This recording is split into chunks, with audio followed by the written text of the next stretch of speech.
जो तुम सुनना नहीं चाहते हो। पर जो तुम सुनना चाहते हो मैं कहूंगा नहीं, मैं वो कहूंगा जो एक शिक्षक को कहना चाहिए। सच्चाई तुम्हें बतानी चाहिए। एक दिन हो गया, रो धो लिए, बहुत सारा काम हो चुका है, पर सच्चाई से अवगत होते हैं। क्या पेपर इतना टफ आना चाहिए था? बिल्कुल आना चाहिए था मेरे हिसाब से। हाँ, हम भी मानते हैं इतने टफ लेवल के पेपर हम नहीं करा रहे थे, हम एक्सपेक्टेशन नहीं थी। पिछले 2 साल से मैं कह रहा था कि पेपर टफ आएगा, पर ये दे ही नहीं रहे थे। कोविड के बाद जो डाइल्यूट करा था उसको स्टैंडर्ड इन्होंने बढ़ाया ही नहीं, पर एकदम से बढ़ाया। पर क्यों दुखी हो रहे हो कि यार मेरे 600 नंबर आते थे टेस्ट में, मेरे 520 आ रहे हैं। अरे जिसके 700 आ रहे थे उसके 600 आए। पेपर तो टफ होना ही था। ये पेपर सिर्फ ज्ञान का नहीं था या टफनेस लेवल का नहीं था। असलियत में इसमें वो जीता जो वाकई में अपना स्ट्रेस मैनेजमेंट कर सकता था एग्जामिनेशन में भी। जाहिर सी बात है, देश को काबिल डॉक्टर्स चाहिए। काबिल डॉक्टर्स क्या स्ट्रेस मैनेजमेंट करने चाहिए? हाँ, पर उससे पहले एक बात और बता दूंगा आपको, किस बच्चे को क्या करना चाहिए ध्यान से समझ लो। और थोड़े कड़े शब्दों में बोलूंगा, बुरा लगूंगा कोई बात नहीं, पर तुम्हारे काम की बात बोलूंगा। हाँ, तुम सुनना नहीं चाहते हो, अभी तुम्हें कंधा चाहिए रोने के लिए, वो मैं नहीं दे पाऊंगा। मैं वो बात करूंगा जो सच्चाई है। रोने धोने वाले डॉक्टर्स देश को नहीं चाहिए, या ऐसे कमजोर लोग नहीं चाहिए। काम की बात करते हैं। अगर तुम्हारे जनरल कैटेगरी में 500 से कम नंबर आ रहे हैं, ओबीसी में 480 से कम नंबर आ रहे हैं, इधर 450 से कम नंबर आ रहे हैं डब्ल्यूएस में, और एससी एसटी में तुम्हारे 350 से कम नंबर आ रहे हैं, तो तुम्हें कुछ और सोच लेना चाहिए। विकल्प सोचो, विकल्प सोचो। रोना बंद करो, विकल्प सोचो।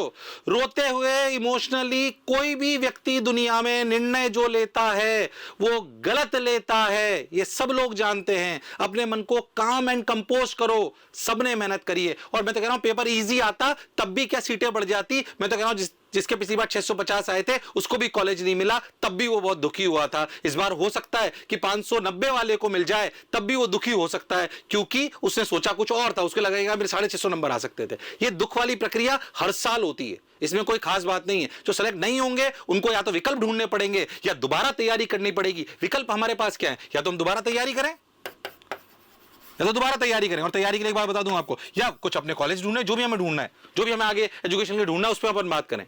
जिनको तैयारी करनी है, जिनको तैयारी करनी है, उन्हें एक बात बता दूं, सेल्फ स्टडी से बात नहीं बनेगी। अब क्या आप सोचो कि मैं 10,000 के ऑनलाइन बैच में ऐसे टीवी की तरह लेक्चर को देखता रहूं, नोट्स भी नहीं बना और मेरा सिलेक्शन हो जाएगा? नहीं होगा। क्या अगले साल पेपर इतना ही टफ आएगा? बिल्कुल आएगा, और ऐसा ही आना चाहिए। तभी आप अच्छे डॉक्टर्स को अलग कर पाओगे जो स्ट्रेस मैनेजमेंट कर पाए। अरे क्यों घबरा गए पेपर में यार?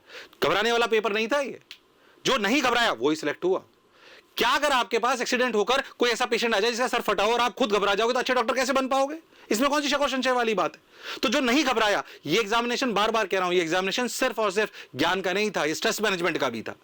ठीक है, एकदम से आया, हम भी मान रहे हैं, हमने भी बच्चे को बहुत सारे पेपर इस लेवल के नहीं कराए, कुछ 1-2 पेपर ही ऐसे कराए। मान रहे हैं हम इस बात को बिल्कुल कि कुछ ही पेपर इस लेवल के कराए, कुछ तो कराए थे, पर बहुतों ने बिल्कुल कुछ नहीं कराया। बिल्कुल आसान पढ़ने से बात नहीं बनेगी। जो तैयारी करना चाहते हैं उनको बता दूं, पेपर आसान नहीं आएगा अगले साल। फिर से सिर्फ सेल्फ स्टडी करने से, या सिर्फ और सिर्फ घर पे बैठ के पढ़ने से, या मुझे तो बायो आती है, मैं कोचिंग पे क्यों जाऊं, मैं क्लासेस में क्यों जाऊं, नहीं होगा सिलेक्शन। पढ़ना पड़ेगा। एनसीईआरटी से ही पेपर आया है, बट क्या एनसीईआरटी के डायरेक्ट पूछे? नहीं, एनसीईआरटी घुमा घुमा के पूछी है उसने। उससे आपको सवाल बनाने आने चाहिए, उससे कैसे कैसे सवाल बन सकते हैं वो आपको आना चाहिए। 2-2, 3-3 चैप्टर फिजिक्स में उन्होंने मिला लिए, बिल्कुल आएंगे 110%। और अगर आपको तैयारी नहीं करनी है तो भी दिमाग लगाइए, ऐसे नहीं है कुछ भी सोच लिया। बहुत सारे विकल्प होते हैं। अगर आपका ये वाला क्लियर नहीं हो रहा है तो इसके लिए मैंने एक नीचे लिंक पे वीडियो भी बना रखा है, पिछले साल बनाया था, जो बहुत अच्छा है, जिसमें सारी डिटेल बना रखी है कि वेटनरी में जा सकते हो, फॉरेंसिक में जा सकते हो, बीएचएमएस में जा सकते हो, बीडीएस में जा सकते हो, वेटनरी वाले कॉलेजेस में आप जा सकते हो, B pharma, D pharma, nursing, बहुत सारे विकल्प है जो आप कर सकते हो। बायोटेक्नोलॉजी की रिसर्च में आप जा सकते हो, जो मिलिट्री वाले कोर्सेज होते हैं जिसमें फॉरेंसिक की टेस्टिंग करी जाती है, उसमें आप जा सकते हो। There are multiple options you have. BSc MSc करके आप आईएएस की तैयारी कर सकते हो। बहुत सारी चीजें हैं जो आप कर सकते हो, पर मैं तुमसे कहना चाहता हूं कि अब रोना धोना बंद करो और क्या करना है इस पे अपना दिमाग लगाओ। क्योंकि अगर तुम इमोशनली वीक रहोगे तो तुम्हारे घर वाले भी, मैं एक बताऊं आपको, अगर आप रोते रहोगे तो आपके घर वाले क्या सोचेंगे? बेटा कोई बात नहीं, तेरे से जो हो सकता है वो ही कर, कोई बात नहीं, तो अपने कमजोर भी रह जाएगा। मम्मी पापा क्या बोलेंगे? अगर बच्चा उनका दिन भर को रोता हुआ दिखेगा, क्या करेंगे? चलो तुम बताओ, क्या करेंगे? मुझे बताओ, क्या करेंगे? यही करेंगे।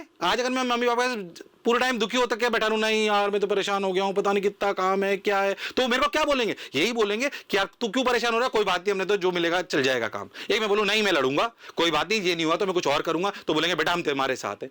वो जो तुम्हारी मनस्थिति है उसके हिसाब से वो तुम्हें निर्णय में सहायक बनेंगे। अगर तुम कमजोर नजर आओगे तो तुम्हारे लिए कमजोर निर्णय लेंगे। अगर तुम उनके लिए श्री कृष्णायन देसी गौरक्षा शाला वर्तमान में उत्तराखंड, उत्तर प्रदेश, मध्य प्रदेश, झारखंड, गुजरात आदि अनेक राज्यों में सहरसों गायों तथा नंदी बैलों को संरक्षण, आश्रय, चारा एवं चिकित्सा सुविधाएं उपलब्ध कराई जा रही हैं। गौरक्षा शाला का संचालन एवं प्रबंधन संतों द्वारा किया जाता है। यहाँ देसी गौवंश का संरक्षण किया जाता है। देसी गाय बीटा केसिन युक्त दुग्ध का उत्पादन करती है, जो कि अत्यंत पौष्टिक। साहसी बच्चे की तरह दिखाई दोगे तो तुम्हारे लिए साहसी निर्णय लेंगे। तो तुम्हें साहसी निर्णय लेने चाहिए कि नहीं लेने चाहिए, बताओ मेरे को। कोई बात नहीं, एक जंग में हारे तो ऐसी कौन सी खास बात हो गई। बार बार इस बात को बोल रहा हूं, जब भी हम जंग लड़ते हैं तो या तो जीतते हैं या सीखते हैं। कोई बात नहीं, इसमें नहीं जीते तो सीखे तो सही यार, ऐसी कौन सी खास बात हो गई। आपको लग रहा है हम जो यहाँ खड़े क्या सारी जंग जीतते हुए आए क्या। बहुत लोगों को लग सकता है रणवीर सर पता नहीं क्या क्या कर गए आज तक, पता नहीं कितनी उपलब्धि इनकी। मुझे पता है जितनी जंगें जीती होंगी उससे कम 20 गुना से ज्यादा जंगें हारी होंगी, वो तो किसी को याद ही नहीं है। पर मुझे पता है उस 20 जंग में हारने के बाद हम कितनी सारी जंग जीते हैं, क्योंकि उनसे हम सीखे थे। अरे बहुत सारी जगह आगे चले जाएंगे। अगर दोबारा तैयारी कर रहे होंगे तो इसी तरीके के पेपर के लिए तैयारी करेंगे, फोड़ के आएंगे, आसान आ जाए, टफ आ जाए, इजी आ जाए, किसी भी लेवल का पेपर आओ। चाहे सी बात है अगले साल जब हम बच्चों को तैयारी कराएंगे तो टफ भी कराएंगे, इससे टफ पेपरों की भी तैयारी कराएंगे, इससे आसान की भी कराएंगे, इससे कमजोर की भी कराएंगे, सब तरह की तैयारी कराएंगे। मैं तो पैटर्न भी चेंज करके बताऊंगा, पूरे अजर्शन रीजन सारे के सारे। मैं सिर्फ आपसे बोलना चाह रहा हूं, और हो सकता है मैं आपको थोड़ा सा कड़क टीचर नजर आ रहा हूं। मुझे पता है कि बच्चे जो है आज की तारीख में सिर्फ सुनना चाहते हैं, कोई बात नहीं बेटा तेरा नहीं हुआ तो क्या हुआ, मैं तेरे साथ हूं। अरे साथ ऊपर मैं कमजोर बनाने के लिए नहीं हूं। मैं बार बार कहता हूं मैं 2 लीडरशिप पे बिलीव करता हूं। पहली लीडरशिप वो, पहला मेंटोर वो जो बच्चे को एहसास कराए कि मैं तुम्हारे लिए कुछ भी कर सकता हूं, कुछ भी कर सकता हूं मैं। ये बच्चे को ज्यादा अच्छा लगता है, मैं आपको सही बता रहा हूं। पर मैं वैसा मेंटोर बनना चाहता हूं जो बच्चे में एहसास करे कि वो खुद कुछ भी कर सकता है, क्योंकि यही बच्चे को आगे ले जाता है। मैं भी उन्हीं लोगों के लिए प्रेरणा को मानता हूं जो मुझे एहसास कराएं कि मैं कुछ भी कर सकता हूं। ये एहसास कराने वाले आपके पेरेंट्स भी हो सकते हैं, पर वास्तविकता में आप कैसा उनके सामने बिहेव कर रहे हो ना, ये निर्णय आप पर करता है। दिन भर रोते रहोगे कि मैं किसी लायक नहीं हूं, कुछ नहीं हूं, तो वो आपके लिए कमजोर निर्णय ही लेंगे जो आपको समझाने वाले हैं, चाहे आपके अध्यापक हो चाहे कुछ भी हो। आप उनसे बोलो कि हाँ मैंने इससे सीखा, अब मुझे आगे क्या करना चाहिए। कोई बात नहीं, एमबीबीएस कॉलेज मुझे इस साल नहीं मिल रहा तो क्या मैं दोबारा तैयारी करूं। निर्णय सोच समझ के लो। किसको निर्णय लेना चाहिए इसके लिए भी मैं एक वीडियो बनाऊंगा, सोच समझकर बताऊंगा आपको कि इसको लेना चाहिए किसको नहीं लेना चाहिए। बहुत सारे बच्चों को लोग तुम नहीं लो, जैसे जिस बच्चे को एक एग्जांपल लेता हूं, जिस बच्चे को 3 ड्रॉप से ज्यादा हो चुका है और उसने पूरी मेहनत करी थी इस साल भी और फिर भी उसका सिलेक्शन नहीं हुआ है, तो उसे नहीं लेना चाहिए ड्रॉप। और फिर भी जोश और जुनून है तो ड्रॉप ले, तो बीएससी के साथ कर भाई, तू बीएससी भी साथ में कर ताकि तेरा पूरा साल खराब नहीं हो। ऐसे थोड़ी किसी को बोल दिया 5वां ड्रॉप है तब भी तू लेता रहे यार। 5वां ड्रॉप अगर ले रहे हो, 4था ड्रॉप अगर ले रहे हो और पूरी मेहनत के साथ ले रहे हो, 3रा ड्रॉप अगर ले रहे हो, तो आपको बीएससी साथ में लेनी चाहिए ताकि आपका पूरा साल खराब ना हो। गलत राय नहीं देंगे हम आपको, शिक्षा से प्रेरित होगी, स्वार्थ से प्रेरित नहीं होगी। फिर से मैं आपको कह रहा हूं कि आपको आपके निर्णय लेने की क्षमता होनी चाहिए।